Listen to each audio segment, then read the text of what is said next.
Transport backward classes welfare శాఖ మార్చులు శ్రీ పొన్నం ప్రభాకర్ గారికి,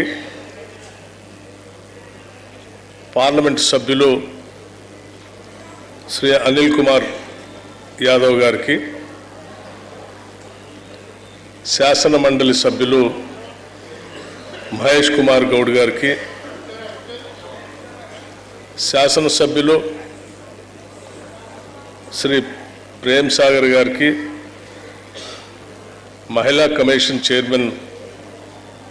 శారద గారికి, బీసీ కమిషన్ చైర్మన్ కృష్ణమోహన్ గారికి, హస్తకళల అభివృద్ధి చైర్మన్ సత్యనారాయణ గౌడ్ గారికి, అట్లాగే రాష్ట్ర ప్రభుత్వ ప్రిన్సిపల్ సెక్రటరీ, అనేక శాఖలకి బాధ్యత వహిస్తున్నటువంటి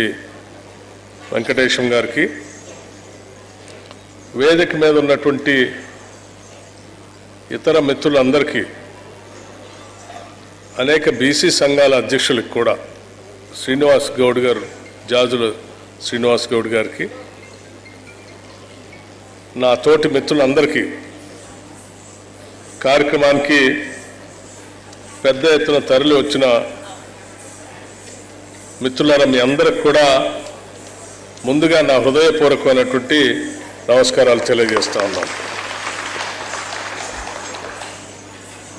సర్దార్ సర్వాయి పాపన్న గౌడ్ గారి 374వ జయంతి కార్యక్రమాన్ని ఈరోజు రాష్ట్ర ప్రభుత్వం తరఫు నుంచి పెద్ద ఎత్తున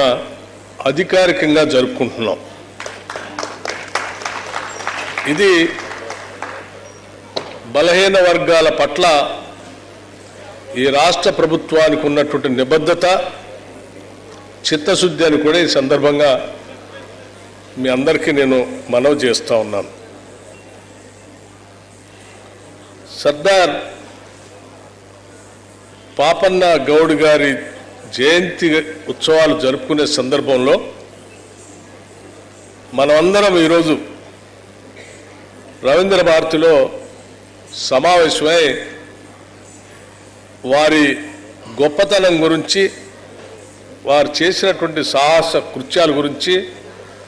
వారు సాధించిన విజయాల గురించి మాట్లాడుకుంటున్నాం. ఇవన్నీ ఎందుకు మాట్లాడుకుంటున్నాం అంటే, బలహీన వర్గాలుగా ఉన్నాం కదా,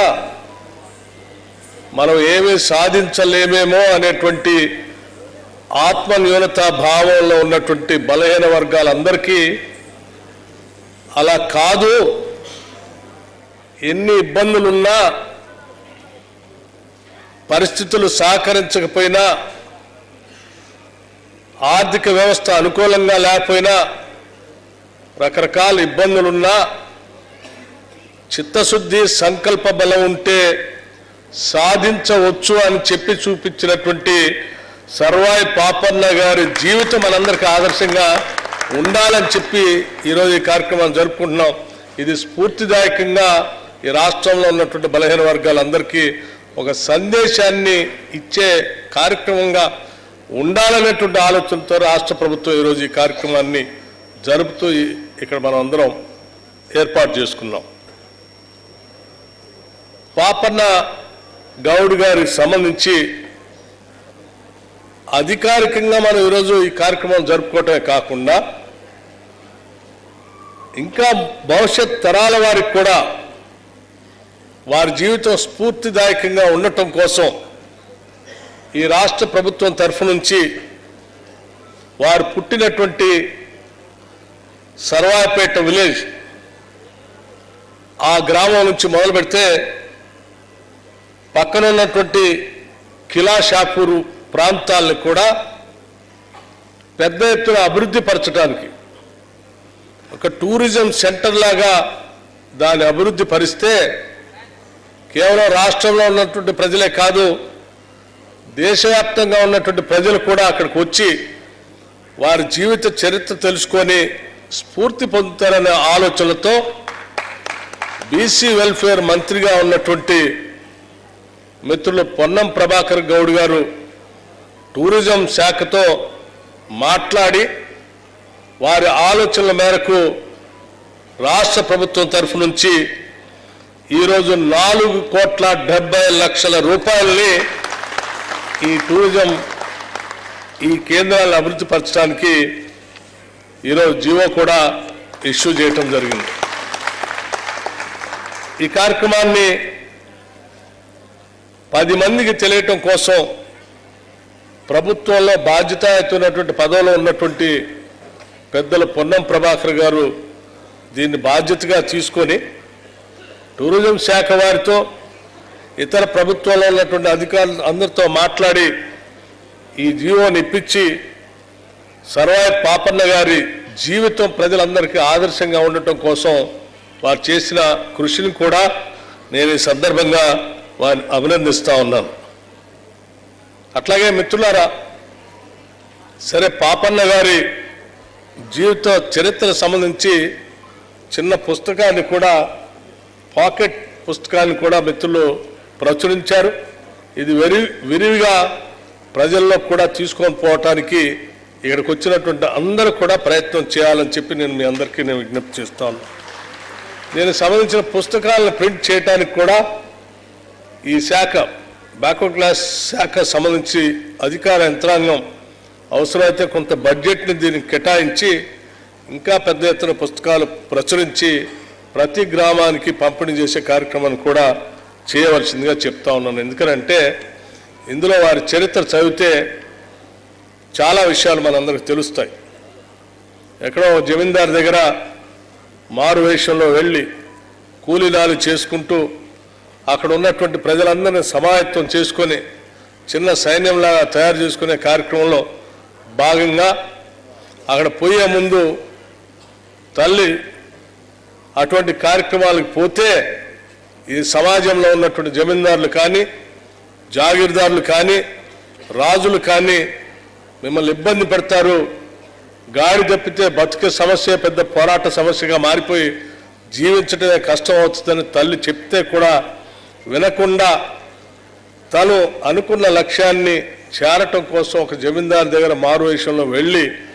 అక్కడ ఉన్నటువంటి కొద్దిమంది స్నేహితులందరినీ కూడా పోగేసుకొని వారందరినీ సమాయత్తం చేసుకొని ముందుకు పోతున్న క్రమంలో విషయం తెలిసిన తర్వాత అక్కడ ఉన్నటువంటి భూస్వాములు వీరి రహస్య సమాచారాన్ని జమీందారుకి ఇస్తే జమీందారు ఆయనతో పాటు అక్కడ ఉన్నటువంటి వాళ్ళందరినీ కూడా బంధిస్తే సహజంగా బందికారాలో ఉన్నటువంటి వాళ్ళు తన ధైర్యాన్ని కోల్పోయి వారికి దాసోహం కావటం సరెండర్ కావటం జరుగుతూ ఉంటుంది. కానీ కొన్ని లక్ష్యాలతో కూడినటువంటి వ్యక్తులు ఎన్ని ఇబ్బందులు వచ్చినా ఎక్కడా కూడా తల వంచరు, ఆత్మగౌరవంతో బతకడమే కాకుండా ఉన్నటువంటి సంక్లిష్ట పరిస్థితులు కూడా వారికి అనుకూలంగా మలుచుకొని అంటే అక్కడ బంధించబడినటువంటి మిగతా వాళ్ళు కూడా మీరు కూడా బతకాలంటే నేను చెప్పినట్టు మీరు చేస్తే మనందరం కలిసి ఇక్కడ తప్పించుకొని పోవచ్చని వాళ్ళందరినీ సమాయత్తపరిచి వాళ్ళనే సైనికులుగా మార్చి వాళ్ళ ద్వారా ఆ జమీందారు కోటపై దాడి చేసి బద్దలు కొట్టుకొని బయటకు వచ్చి మిగతా చిన్న చిన్న కోటలన్నింటినీ జయించుకుంటూ అంతిమంగా భువనగిరి కోటనే కాదు గోల్కొండ కోటను కూడా కొల్లగొట్టినటువంటి సర్వాయి పాపన్న గారి జీవితం మామూలు జీవితం కాదు. ఒక సామాన్యుడిగా కళ్ళు గీత కార్మికుడిగా ఎదుగుతూ ఆ గీత కార్మికుడి నుంచి వృత్తిని పక్కన పెట్టి రాజ్యాన్ని ఏలాలి, రాజ్యాన్ని అధిష్ఠించాలి, తద్వారా సమాజంలో ఉన్నటువంటి బడుగు బలహీన వర్గాలందరికీ కూడా పాలనలో భాగస్వాములు చేసి పాలన ద్వారా ప్రజాప్రభుత్వాన్ని ఇవ్వాలని చెప్పి ఆలోచన చేసిన ఆ సర్వాయి పాపన్న గారి జీవితం ఈనాటి ఇందిరమ్మ రాజ్యానికి కూడా ఆదర్శమే అని నేను చెప్తా ఉన్నా. వారి ఆలోచనలకు అనుగుణంగా ఈరోజు ఈ ప్రభుత్వం ఇందిరమ్మ ప్రభుత్వం ప్రజాప్రభుత్వం కూడా బడుగు బలహీన వర్గాల గురించి పెద్ద ఎత్తున ఆలోచించేయటమే కాదు వారి అభివృద్ధి కోసం బడ్జెట్లో కూడా పెద్ద ఎత్తున నిధులు కేటాయించి ఈ సమాజాన్ని ముందుకు తీసుకొని పోవటం కోసం పెద్ద ఎత్తున ప్రణాళికలు తయారు చేస్తూ ముందుకు పోతా ఉన్నాం. అందులో భాగంగానే ఈరోజు రాష్ట్ర ప్రభుత్వం తరఫు నుంచి సమాజంలో ఉన్నటువంటి బడుగు బలహీన వర్గాలకు సంబంధించిన పిల్లలు ఈనాటి కాలమాన పరిస్థితుల్లో